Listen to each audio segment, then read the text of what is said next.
everybody, it's me, Maddie, the host of I Got You Safe Babe podcast and a new member of the Blackthorn Podcast network. There are a bunch of different things, and I will be inputting a wonderful trailer for all of the podcasts after this message, and then I'll get into today's episode, which is called Why We Stress and How We Talk About It. Okay? The Blackthorn Podcast network has awakened. From the thorns through the fog, the real ones rise.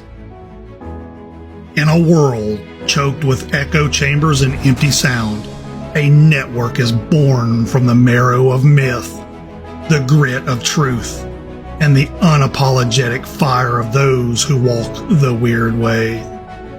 Welcome to the Blackthorn Podcast Network, a rogues gallery of hosts who don't just speak. They summon, they challenge, they ignite.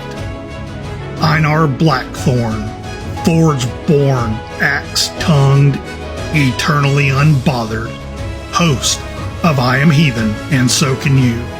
He's your favorite chaos druid with a mic. If your favorite chaos druid also ran a food truck and had opinions on runes and Star Wars. Gray, co-host of Geek Speak, a quiet storm of intellect and sarcasm cloaked in warmth and curiosity. She's the voice of nuance, the calm in the storm, and the one who catches what others miss. Together, Einar and Gray deliver Geek Speak, where folklore, fandom, and fire collide. Whether it's ancient relics or the MCU, nothing is off limits. Maddie, host of I've Got You Safe, Babe, protector of the heart, her voice is a lantern for the lost, a mix of witchy wisdom, fierce boundaries, and gentleness forged in battle. Heathen Burgundy, the velvet-voiced heretic, host of the Heathen Burgundy Hour and Walking the Pagan Path. He doesn't just sip the tea, he stirs the cauldron and burns the patriarchy with a smile. From witchcraft to wisdom, from fandom to fury, from satire to sacred truth, Blackthorn is not just a podcast network. It's a hearth for the heretics, a call to the kindred, and a rebellion with a rhythm. Listen, share, join the circle. Streaming on Spotify, Apple Podcasts, YouTube, and everywhere where the signal still reaches the wild ones. If the forest speaks, it speaks in our voices now. Walk with us.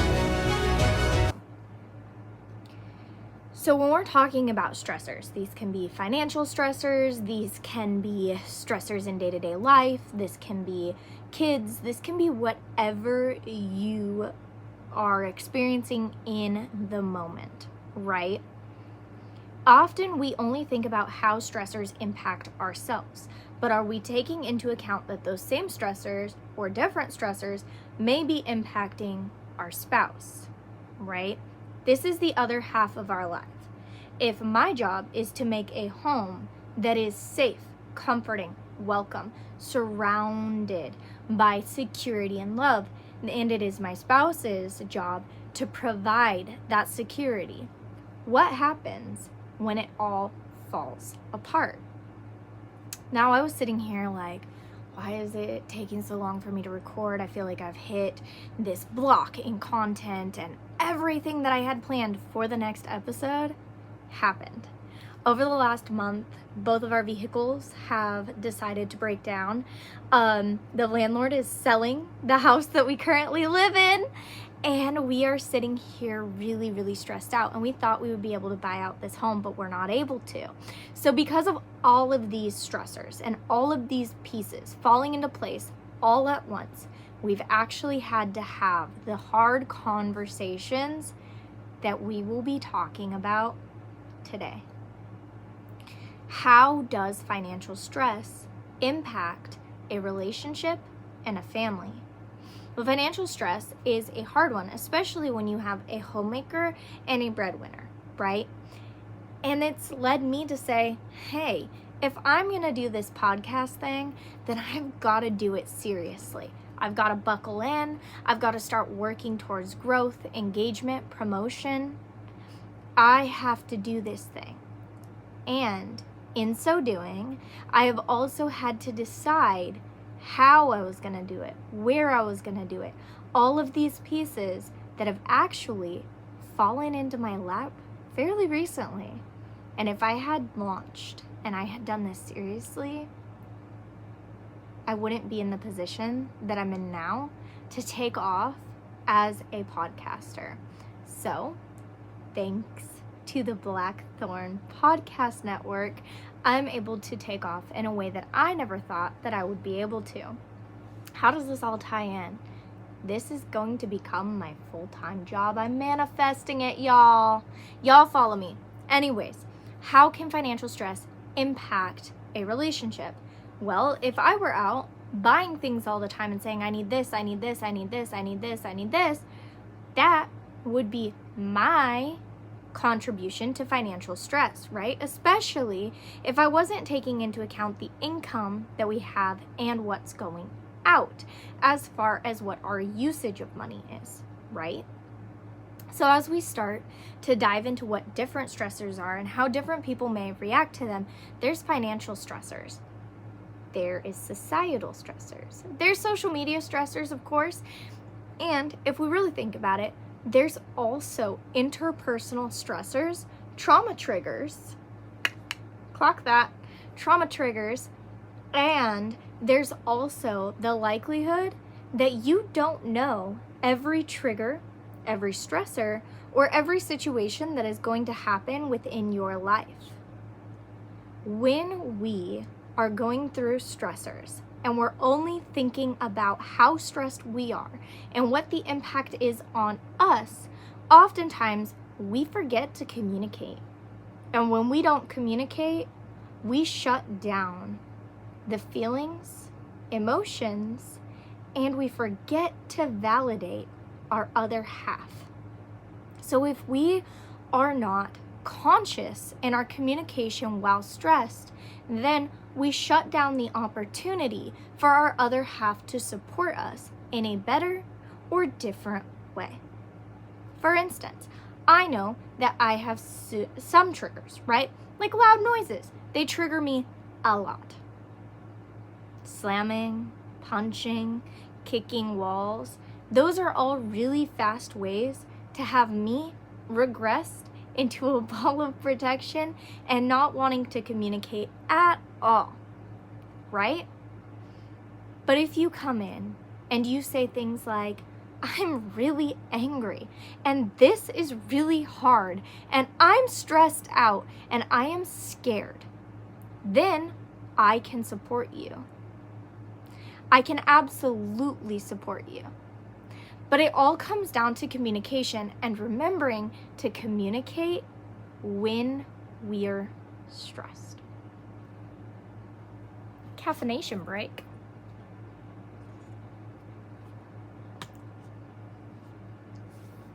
So, how do we address the communication issues when we are, in fact, stressed?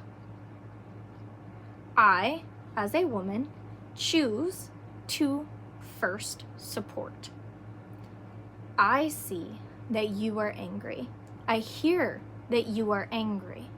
I can't help you if I don't know what's going on. Right? Seems simple enough, but if someone is shouting or yelling or angry or frustrated and their entire world feels like it's falling around them, how can you do that? Right? Sometimes it's not about volume and it's all about tone. Hey, I want to help you. I see that there's a problem and I don't know how. And I can't hear when you're shouting at me. That's how I tend to address it. In which he says, I don't want you to feel unsafe. I don't want you to feel shouted at. I'm angry. Okay, Mr. Angry, how can I support you? I'm scared. Okay, Mr. Scared, how can I support you? Sometimes it's not about reading minds and all about asking the right question. And for your person, the right question might not be, how can I support you? But what are you needing in this moment? I'm here and I'm listening. I'm not sure how to help here. Can you give me some suggestions? Hey, this problem you're telling me about has X, Y, and Z solutions that I see. Do any of those sound like things we could do? For instance, yeah, I understand that the car is broke down, right? And you have done all of this work on the car, and I get that that's really frustrating. So we can either buy a code reader, or we can take it to the mechanic. Let's figure out which one would be the better option. In this case, buying a code reader is $300. We don't know how much the mechanic is going to be, right? Turned out to be cheaper to go to the mechanic. And we did. We found out what's wrong and we're able to fix it. But these are some ways we can communicate. Now, if it is so stressful and it seems like there's no end to the spiral of anxiety, what do you do then? I understand that you are anxious and I understand that you are scared. And right now, we cannot make a decision from that mindset because it's not going to be logic-based. It's going to be emotion-based. So let's go sit outside, drink our coffee, take a breath. After 5 minutes, maybe reintroduce the conversation if calm has settled. But if calm has not settled, what do you do then? Wait some more. Be comfortable with yourself and secure enough in your relationship to where you know that silence is not rejection. Quiet is not plotting. Support is not a trap. We have to make sure that our partners feel secure to communicate at their pace when they're ready. But if you do need to deflect from the big issues at hand long enough for mental capacity to catch up, for calm to catch up, for logic to catch up, then make sure you got a good plan to do so, even if that is just time out, pause, 5-minute break, and then we can go back to it. And that's the big thing. A lot of people get stuck. The timeout, the pause, the break, everything stopped. The anxiety stopped. The fear stopped. The anger stopped. It all stopped because we're on a break, right? I don't want to go back to that. I don't want to go back to that, and I don't want to feel that way. What if you do go back to it and it's still just as bad as before? Then you take another break. But revisiting the conversation from a logic-based mind is what will promote you to push your life forward. Because if you're not pushing your life forward, what are you doing?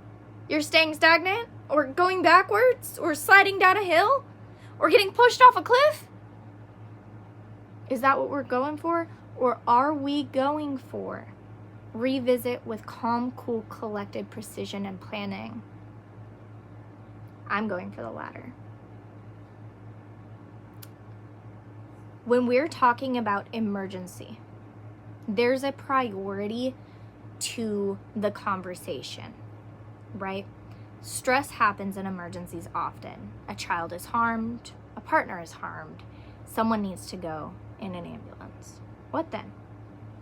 The priority starts with needs, then goes to wants, then goes to supports. There's somebody that needs to go to the hospital. I am calling 911. And then I'm going to go ahead and I'm going to make sure that that person's needs is met first. Then wants. The wants are meeting everybody's wants for peace, calm, safety, right? We can meet the safety needs, the emotional needs after the physical needs. But then the wants, the calm, the TV show, the bedtime, the extra snuggles. All of those are the wants for after the emergency has been, in most part, handled, and then supports. How do we prevent an emergency like this from happening again? And how do we determine when we step in versus letting it play out? Is it an emergency for real, or is it an emergency in our heads? Sometimes it might not be so clear.